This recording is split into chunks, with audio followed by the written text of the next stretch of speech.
शाह साहब आपको सफर मुबारक हो। अब इस्लामाबाद आपसे 40 किलोमीटर दूरी है। आप ये बताइए कि जो मुल्क में सियासी इंतशार है और एक ख़ास पार्टी को ऐसा हयात बंद कर दिया गया है और आप अमन और सौहार्द की सुलह खैर के दाई हैं, जो इसको सियासी डिवाइड है, इसको ख़त्म करने के लिए क्या आप अपना कोई रोल अदा करेंगे? देखिए जी, ये आज का रोना तो नहीं है, ये तो बहुत पुराना रोना है। ये तो मौसे पाकिस्तान कायद आज़म मोहम्मद अली जना से लेकर फिर फातिमा जना से लेकर फिर मुजीबुर रहमान से लेकर फिर भुट्टो साहब से लेकर फिर जनाब आगे चलते हुए आज तक ये सिलसिला पहुंचा है। इसके अंदर हम जो अपना किरदार अदा कर सकते थे वो कर रहे हैं। अगर मज़ीद भी जहां हम समझते हुए कि हमारी ज़रूरत है, इंशाअल्लाह मुल्क, कौम और मिल्लत के लिए खड़े रहेंगे, खड़े हैं और इंशाअल्लाह खड़े रहेंगे। और दूसरी बात है कि एक तरफा ट्रैफिक इसके हम कायल नहीं हैं। अगर अदल हो तो सबके लिए हो, और अगर जनाब एहतसाब हो तो सबका हो, और अगर पकड़ में आए तो सारे पकड़ में आए। और एक के साथ किसी ख़ास वजह से या ख़ास से हम इसके पहले भी खिलाफ थे, आज भी खिलाफ है और इंशाअल्लाह आइंदा भी खिलाफ है।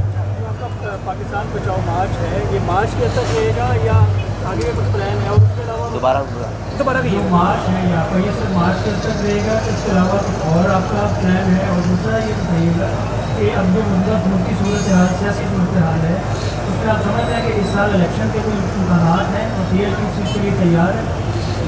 देखिए, आपने सवाल किया कि आपने सवाल किया है कि हम मार्च की हद तक रहेंगे या हमारे मुतालबात हैं, वो बहुत सारे मुतालबात हैं, जिनमें एक नामूस रिसालत का सबसे पहला मुतालबा है कि जो हालिया गुस्ताखियाँ हुई हैं उनके ख़िलाफ़ फिलफौर अमली इक़दाम किए जाएँ। दूसरा मुतालबा ये है कि कौम के अंदर जो महंगाई के अंदर पिसा गया है वो मुतालबा है। तीसरा है कौम की बेटी डॉक्टर आफिया सिद्दीकी को वापस लाने के लिए अमली इक़दाम किए जाए। और उसके बाद बहुत सारे मुतालबात हैं, जिनमें ये भी है कि पाकिस्तान की कौमी ज़बान को पाकिस्तान के अंदर अमली तौर पर, सरकारी तौर पर दफातर के अंदर किया जाए। जब बाकी कौमें अपनी कौमी ज़बान में अपना निज़ाम चला सकती हैं तो पाकिस्तानी कौम अपने और पाकिस्तान में उर्दू का निज़ाम क्यों चल सकता है? यहाँ अंग्रेज़ का निज़ाम 1947 से लेकर आज तक, जिसकी हम शायद ए और बी भी नहीं बदल सके, उसको बदलने का वक्त है। और इकनॉमिक रिफॉर्म्स की ज़रूरत है, जुडिशल रिफॉर्म्स की भी ज़रूरत है, एग्रीकल्चर रिफॉर्म्स की भी ज़रूरत है, जो हमें रेलवे रिफॉर्म्स की भी ज़रूरत है। हर चीज़ जो वो हमें देकर गए थे वो उसी तरह से चल रही है। हमने इन 76 सालों में कुछ भी नया नहीं किया, बस ये किया है कि जो बलोच हमारे साथ थे वो आज नाराज़ हो गए हैं। जो अहलियान सिंध हमारे साथ पाकिस्तान का नारा लगाते थे, आज वो नाराज़ हैं। जो जनाब खैबर पख्तूनख्वा के नाराज़ थे पाकिस्तान बनाने के अंदर, जिन्होंने कहा था यहाँ बॉर्डर के ऊपर फ़ौज की ज़रूरत नहीं है, हम जब तक ज़िंदा हैं, आज वो भी पाकिस्तान से नाराज़ हैं। तो ये हमारी अपनी पॉलिसियाँ और इन पॉलिसियों को दुरुस्त करने के लिए इंशाअल्लाह हमारा वक्त मैदान अमल में रहेगा।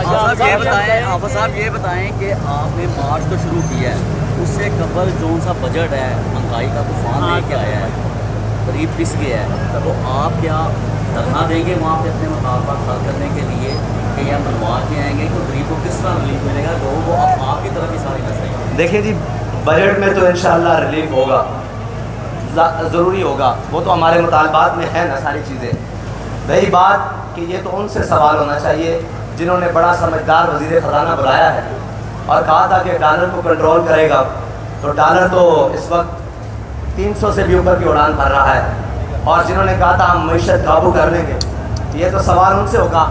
और वो हमारे साथ इंशाअल्लाह आमना सामना होगा और हम उनको बैठेंगे कि कौन सी जगह पर मईशत कैसे दुरुस्त हो सकती है।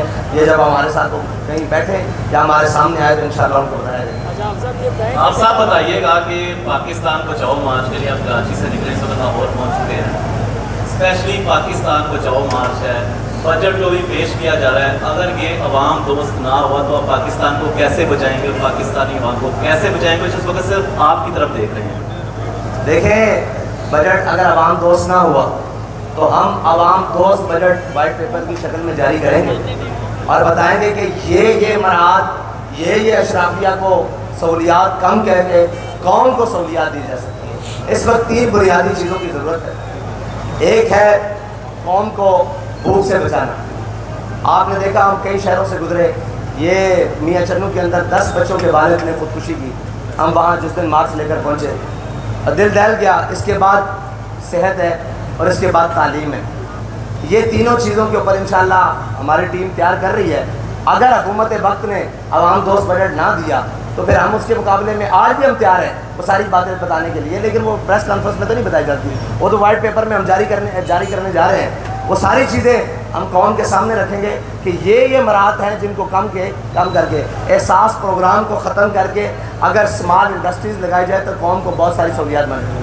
بے نظیر انکم سپورٹ کے نام پر قوم کو روڈوں پر اگر نہ جناب گھسیٹا جائے اور اگر اسمال انڈسٹری یا کوئی قوم کو جناب روزگار دیا جائے تو وہ لوگ جن کا 2000 سے کچھ نہیں بننے والا اس پیسے سے اگر کوئی روزگار لگا دیا جائے تو بہت سارا سہولیات ہو سکتی ہے. یہ تیاری کی ہوئی ہے کہ کراچی سے یہاں تک لاہور تک آپ پہنچ گئے ہیں تو اس کے دوران کوئی حکومت کے ساتھ آپ کے جو آپ نے مطالبات رکھے ہیں اس سے کوئی بات ہوئی ہے, اور اگر اسلام آباد پہنچتے ہیں اور مطالبات نہیں مانے جاتے تو دھرنا دینے کا پروگرام ہے, کیا پروگرام ہے؟ دیکھیں جی ابھی ہمارا مارچ چل رہا ہے اور مطالبات چل رہے ہیں. جب نہ مانے گئے تو پھر ہم سوچیں گے کہ ہم نے منوانا کیسے ہے. وہ آپ وقت پر آئے.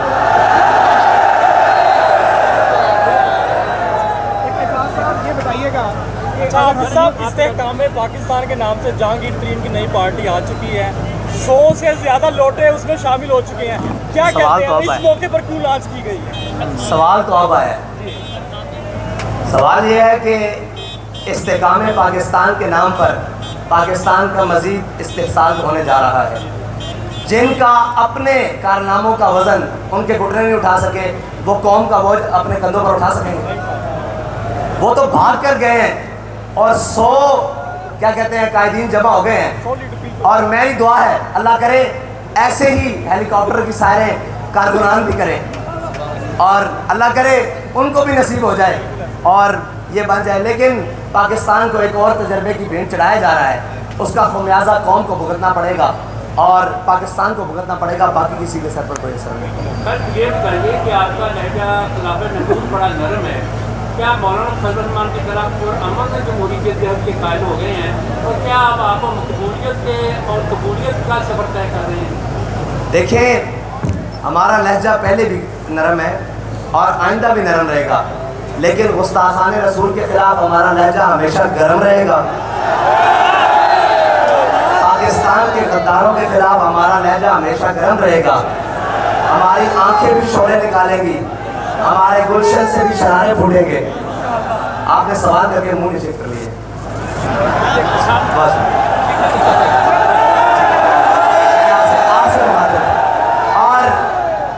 اور ہمارا رہی بات جب قوم کی اصلاح کی بات ہوگی, جب ہم سمجھائیں گے لوگوں کو تو پھر ہم ایسے ہی لہجے میں بتائیں گے. جب عمل کا وقت آئے گا یا کوئی ڈھیٹ بن جائے گا تو پھر ہمارا لہجہ گرم ہو جائے گا. تھینک یو جی, بہت شکریہ. اچھا جی چودھری صاحب آخری سوال یہ ہے کہ 295C پر آج تک کسی کو سزا نہیں ہوئی اور پاکستان کے اندر بہت ساری گستاخیاں جو ہیں ان کا جاری رہنا ایک افسوسناک امر ہے.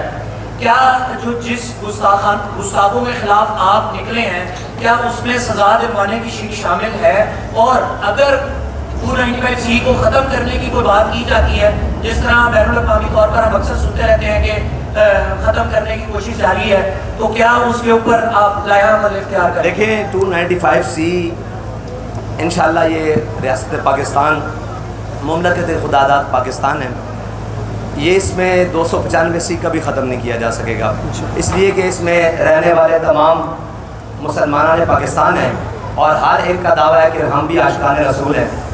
اور اس دعوے پر دلیل یہ ہے کہ اس وقت تک الحمدللہ 295C پاکستان کے آئین کا قانون کا حصہ ہے. رہی بات کہ گستاخان رسول کو عملی سزا, اس کے لیے ہم جو مطالبات کرنے جا رہے ہیں وہ ہے CBD کاؤنٹر بلیسفیمی ڈپارٹمنٹ. جس طرح کے ملک میں جب دہشت گردی کی لہر دوڑی تو CTD بنایا گیا, اسی طرح کا یہ ایک ادارہ بنایا جائے جس کا کام ہی صرف یہ ہو کہ ملک کے اندر انتشار پھیلانے کے لیے یہود و نصارہ کی جو یہاں سازشیں ہیں اور عالمی جناب استعمار یہ چاہتا ہے کہ مسلمان آپس میں ان معاملات میں الجھے رہیں, नामूस रिसालत पर मैंने कमज़ोर से कमज़ोर मुसलमान का भी मौक़िफ़ कमज़ोर नहीं देखा। वो अमली तौर पर कमज़ोर हो सकता है, लेकिन इश्क़ रसूल में, नामूस रिसालत में उसका मौक़िफ़ कमज़ोर नहीं है, ठीक है। और इसीलिए 295 महफूज है। हाँ, उसका अमली निफाज के लिए इंशाअल्लाह हम ये मुतालबा करने जा रहे हैं, और हमारा मुतालबा भी है कि इसका ट्रायल स्पीडी ट्रायल होना चाहिए। जिस तरह के एक रेप केस में, ज़ैनब केस में एक उसको मॉडल बनाया गया और उसको स्पीडी करके पूरी कौम के सामने मुजरिम को सज़ा दी गई, इसी तरह जो पूरी उम्मत के गद्दार हैं, पूरी मिल्लत के गद्दार हैं और लाखों दिलों को, करोड़ों अरबों दिलों को ज़ख्मी और छल्ली करने वाले हैं, उनको भी सज़ा फिल फौर दी जाए ताकि कौम का कलेजा ठंडा हो सके। बहुत शुक्रिया।